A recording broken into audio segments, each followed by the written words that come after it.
Hello! If you're watching this, then this is a re-upload of my film review on Backrooms. I'm just going to use this additional segment of the video to ask you to subscribe to the channel and have notifications on. I'm a horror themed channel, and if you want to see Backrooms or additional horror content recap to you in the style of story format with a hint of narration and true crime, then stick around, because your support makes this possible. With that being said, I hope you enjoy the video. I'd be lying if I said I just got back from the cinema. I watched this film last Thursday. Late to a film review, I know. But with that being said, I have nothing but absolute positivity to say about this film. Sure, there are a few bits that kind of drag, but that doesn't take away from the overall quality that this film delivers. And I'm very excited to get into it with you guys, because this is a film worth reviewing. And it looks like 2026 is in safe hands for horror, so I'm not complaining. I'm gonna be honest, I think my third eye opened up about twice during this film. So yeah, this is my film review on The Backrooms. And with it being A24's highest grossing movie to date, there is no doubt that it might be getting a sequel, and especially where it left off, because I do see sequel material. We are going to be getting into a breakdown of this film, so spoilers ahead. If you have not seen the film, turn back now, because you're gonna love it. The film starts off with a VHS style tape, and it's very reminiscent of like analog horror you'd see on YouTube, which is quite fitting considering where this film started off. So it shows this scientist wandering through a mysterious location known as the Backrooms, which is the name of the title. The scientist then wanders into a room with loads of recording equipment and tries to radio for help. And out of fucking nowhere, and this shit me up when I was watching it, a seagull, a bastard seagull, flies into the room and smacks against the wall. Shit me up in the theatre, and my cider went absolutely everywhere. By everywhere, I do mean in my stomach. The scientist continues wandering until he sees some type of large, growling creature stomping towards him. The scientist tries to find a place to run or escape, but he fails and gets attacked by the entity. The video then cuts out, and it's revealed to us that there is another group of scientists watching the tape. We are then introduced to a person called Clark, who is struggling to keep his business afloat due to like a rivalry business thing. He then visits his therapist, Dr. Mary, who herself frequently thinks about the destruction of a childhood home and her mother being taken to a psych ward. Mary and Clark have this singing therapy where they role play. It's not as creepy as it sounds. Through this exercise, different things start to unravel, such as Clark's alcoholism and how he struggled with his wife. After this therapy session, Clark tries to film a promo with his assistant manager Kat and her boyfriend Bobby, who we will get back to later. Later in the day, he starts to deal with the store's electrical problems and meets with the technician. They go into the basement of the store and find the electrical panel, but they discover 3 switches set up weirdly and don't seem to connect to the store at all. At night, Clark is shown sleeping in the store beds, which he goes on to sell to customers, I think, before the power goes out yet again. Clark goes back into the basement and sees a bit of light coming out from behind one of the walls.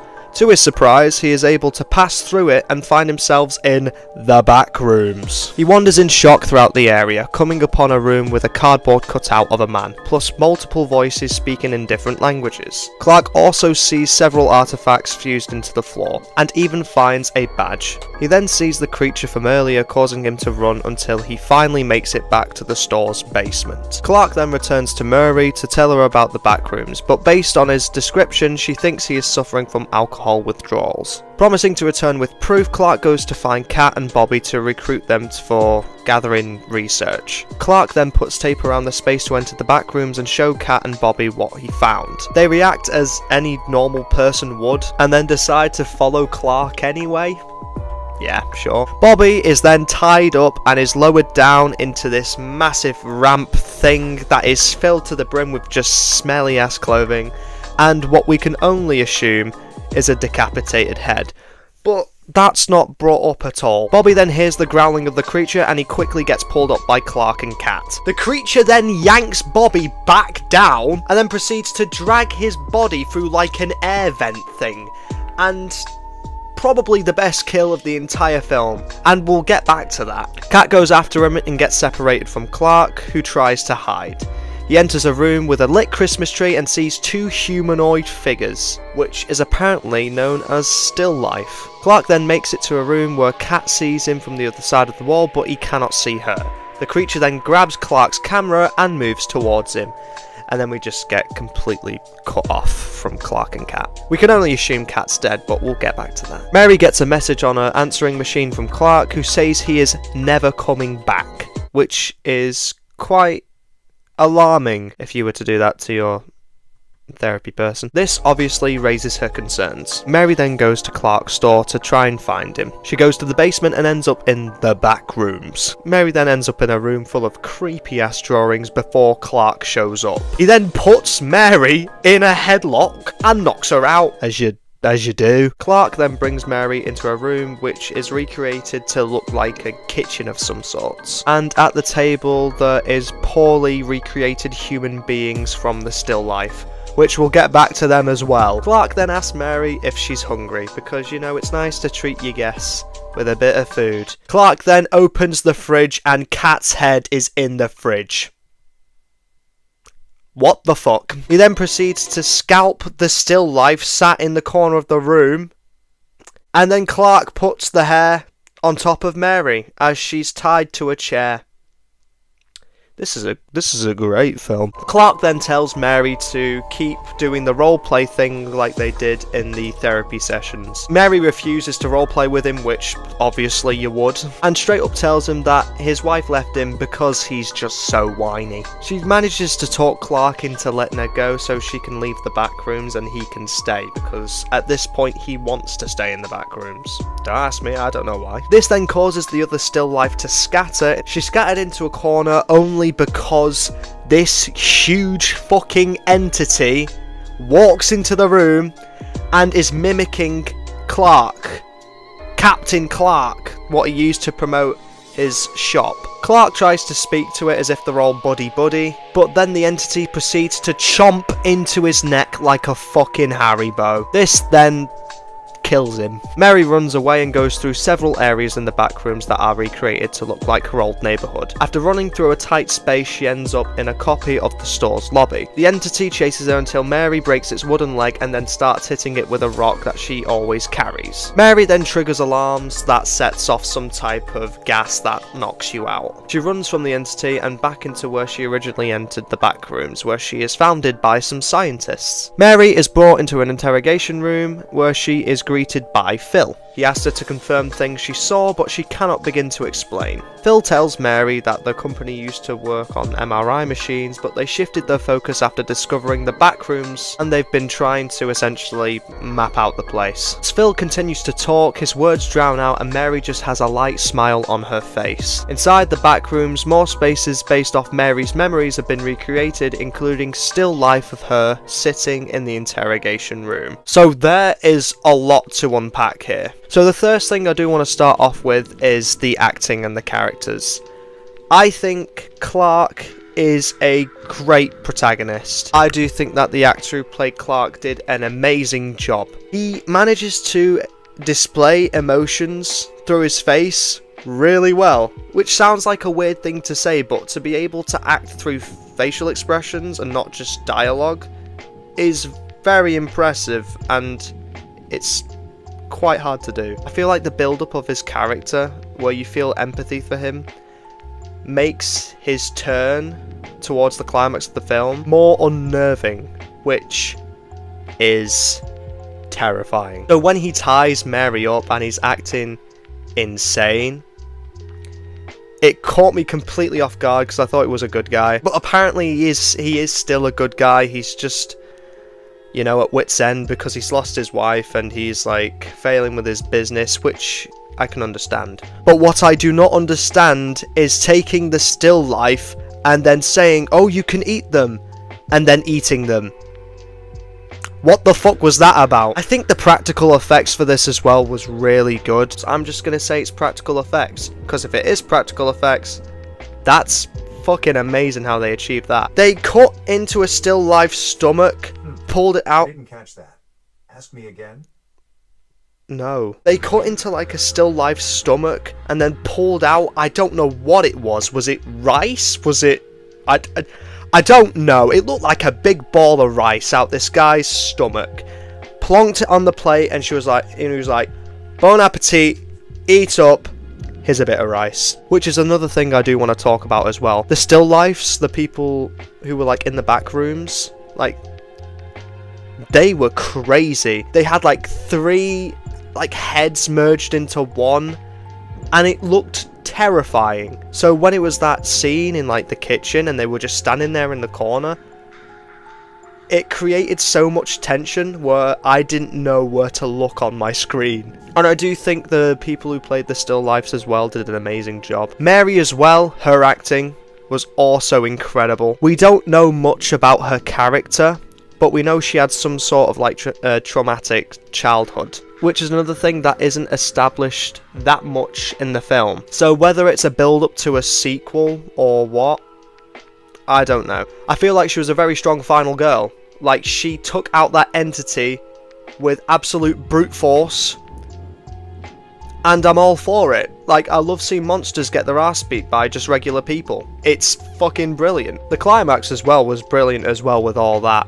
With like the entity chasing them, and she has to like go through like the different rooms, and then she finally gets to like the trap that the scientists have set up, and she held her own as well, like whacking the peg leg so the entity's like limping, and then like the trap just did its thing, but she managed to get away just in time. That was a great thing as well. Another thing I do want to talk about is the kills in this movie. They were insane. From the first kill, with the opening analog horror sequence, I fucking loved that. It was, in a weird way, it was very nostalgic because it was like analog horror, and it was like very YouTube-esque and very reminiscent of stuff like that. So I'm glad that Kane Parsons included that bit in the film, because found footage is like my go-to. I think it's brilliant. That's not only the highlight reel for kills as well. The bit where Bobby gets dragged down, like dragged back down into like the ditch that Clark and Kat and Bobby are trying to look at, and then he just gets mauled to death and pulled through the fucking vent thing, that was insane. And it was probably my favourite kill throughout the entire film, because it created so much tension beforehand that you knew he was going to die. Even though you know he was going to die, you were still afraid of what was on screen. So that was a satisfying kill as well. I would say the only kill that was a little bit shit, well, the reveal was chilling, but the actual kill itself was that kill being Kat. We don't know what the hell happened to her. I still don't know if Clark killed her himself or something else killed her and he used her head later. Wait a minute. He has her head in the fridge. So that was unclear, but besides from that, the reveal of Kat's head in the fridge, I think made up for it. So I'm not too disappointed by that. Clark's kill, on the other hand, what the fuck was he doing? Big tall entity coming towards him. He gets scooped up. He's trying to be like, oh, it's okay, it's okay. That dude just wanted nom-noms. Just bit into his neck, and you saw it coming. I was maybe thinking, oh, maybe he isn't gonna like bite into him. But no, he did. He just did. And then right afterwards, where Mary is like running away and the entity's chasing her while dragging Clark's body, is pure nightmare fuel. I thought that was great. The cinematography for this film as well, I was really impressed by. Because the Backrooms is such a limited space, they still managed to get quite a few impressive shots, which I thought would be impossible for a film like this. I went into this film thinking it was just going to be like a found footage style film. I think it was quite refreshing to have these like cinematic shots, because it gave us the best of both worlds, and it showed off the Backrooms in a very cool light, which I'm very happy to see. The sound design for this film was incredible. It constantly made you like nervous and have you on like the edge of your seat, purely by the sound alone, which is top tier. The music in the film, like the actual film as well, very nice. And if it does come out on vinyl, like I said with Obsession, I'll probably get that too, because I like a good soundtrack. One thing I do want to talk about this film is the pacing. There was just little bits in it that I thought dragged a bit. and I just wanted to spend more time in the back rooms than the real world. That doesn't take away from the overall film, like I keep saying. When we are actually in the back rooms, it delivers. It's good to see it in its all of its glory. To have it on like the big screen. I don't think there is any deeper themes to this film, but let me know if I'm wrong, because I do want to talk about this a bit more, because it's a good film. But in conclusion, I think this is a solid, I want to say 7 out of 10. There are some bits where I feel like it could have established a lot more, like the scientists, I don't think were established a lot in this film. I do feel like they tried to juggle quite a few plot points at the same time, but I'm hoping they're gonna explain it more if there is a sequel. Because if there is a sequel, I do feel like it will have good potential, especially with the cliffhanger of like the still life of Mary being left in that room. It is interesting, and I'm very hyped to see if there is a sequel. The acting as well, I can't express enough about the acting and how great it was on all ends. And it's better you casting actors you don't know. I feel like it doesn't take away from the immersion of the film. Seeing like A-list like actors running around in the back rooms I think would be silly anyway, and it'd be like one of those Roblox games. So it's nice to see a new set of actors. Like, it really is. So yeah, overall, I am quite happy with this film, and I'm very glad it's doing so well. It's become A24's highest grossing film. That's really nice to see.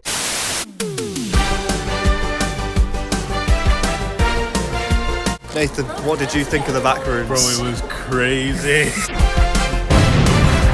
Ruby, what did you think of the Backrooms? So I actually thought it was a really good film, actually. It's actually pretty scary. I would say go watch it in the cinemas. Scale of 1 to 10. Oh, on a scale of 1 to 10, I'd give it a 6.5. Amy, what did you think of the Backrooms? I thought it was very boring. On a scale of 1 to 10.